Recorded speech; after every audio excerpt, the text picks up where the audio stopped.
Bonsoir. Vous êtes actuellement au siège national de la protection civile à Paris dans l'attente d'un départ pour le Maroc. Quels sont les échos que vous avez pu avoir sur place?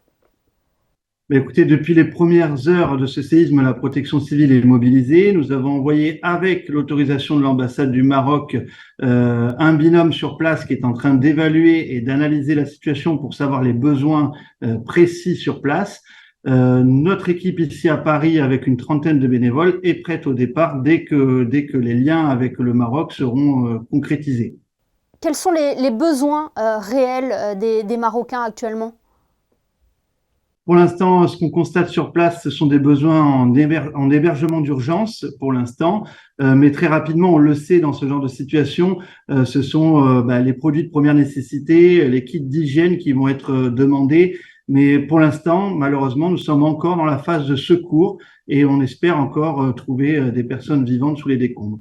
Vous avez cité le mot évaluer. Évaluer les besoins, c'est un travail qui est fait en étroite collaboration avec les autorités marocaines?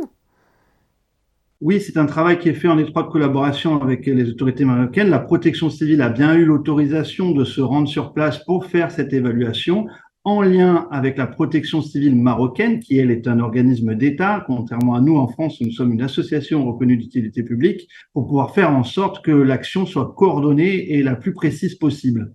Le but, oui, est d'agir avec beaucoup de méthodes.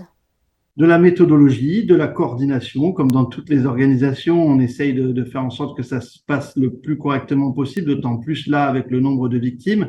Voilà, c'est peut-être pour ça qu'il y a ces petites lenteurs, on va dire, mais globalement, voilà, il y a une petite frustration de pas être sur place, mais il y a aussi un soulagement de dire que ça va être une action parfaitement coordonnée. Eh bien, merci beaucoup, Jérémy Crinchamp, pour votre témoignage et cette forte mobilisation donc, suite au séisme qui a frappé le Maroc. Merci à vous.